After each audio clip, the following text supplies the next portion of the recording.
Le militant djihadiste malien jugé par la CPI pour destruction du patrimoine culturel de Tombouctou a écopé de 9 ans de prison ferme.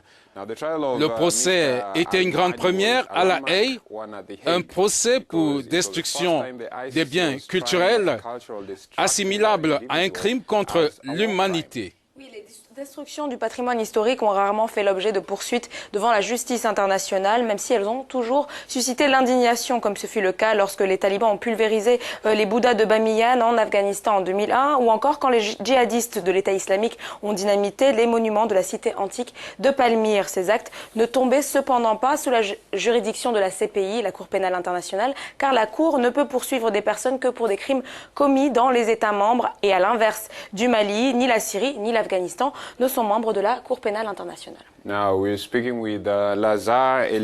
avons parlé à Lazare Elundou, le représentant de l'UNESCO au Mali.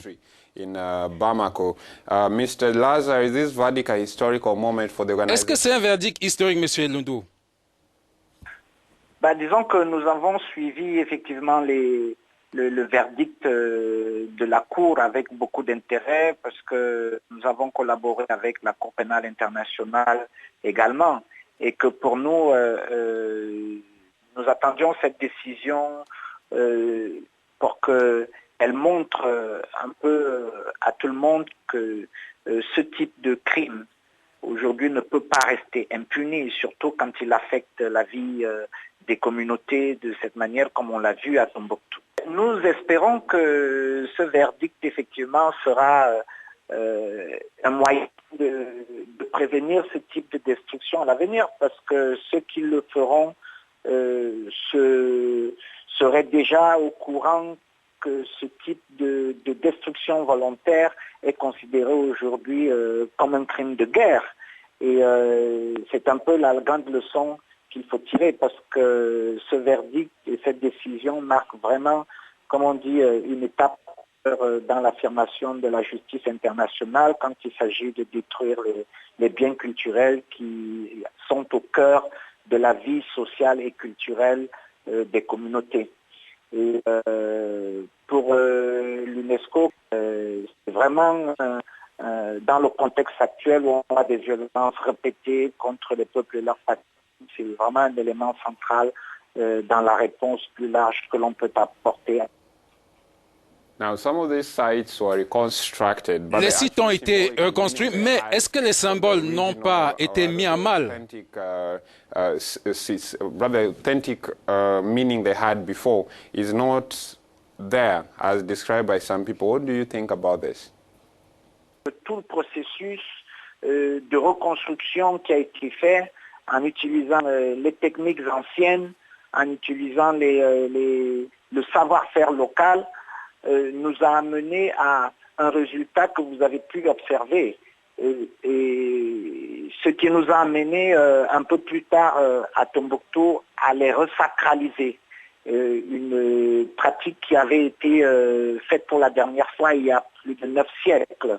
Ça montre que les communautés se sont réappropriées leurs sites et leurs espaces par ces actions de prière et de rituels qui ont toujours marqué la manière dont elles ont utilisé ces mausolées par le passé. Donc on pense que pour avoir été à Tombouctou à plusieurs reprises et encore récemment pour l'inauguration de la porte secrète, on voit le changement et on voit que la ville renaît, on voit la quiétude qui arrive. Donc les mausolées de Tombouctou sont de retour et leur communauté qui les utilise sont aujourd'hui très heureuses.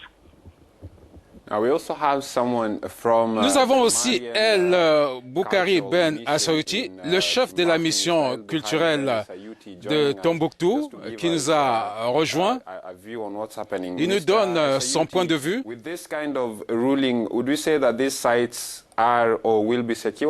Est-ce qu'on peut dire que ces sites sont sécurisés maintenant?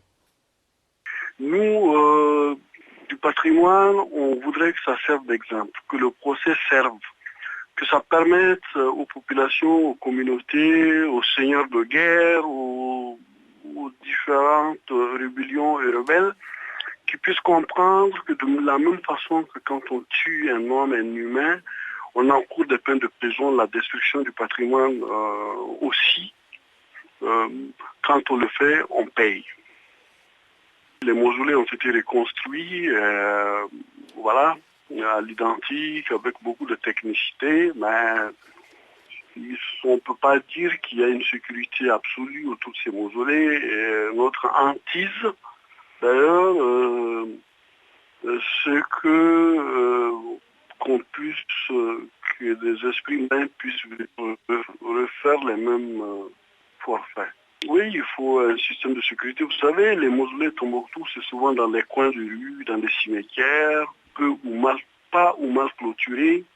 Et donc, ils sont accessibles de jour comme de nuit par tout le monde. Voilà, donc, il y a s'il est vrai que les mausolées, c'est le service du patrimoine qui les gère, les cimetières dans lesquels ils sont, ces cimetières relèvent des autorités municipales. Donc, de ce côté-là, il doit y avoir un effort pour prendre des mesures de sécurité qui s'imposent.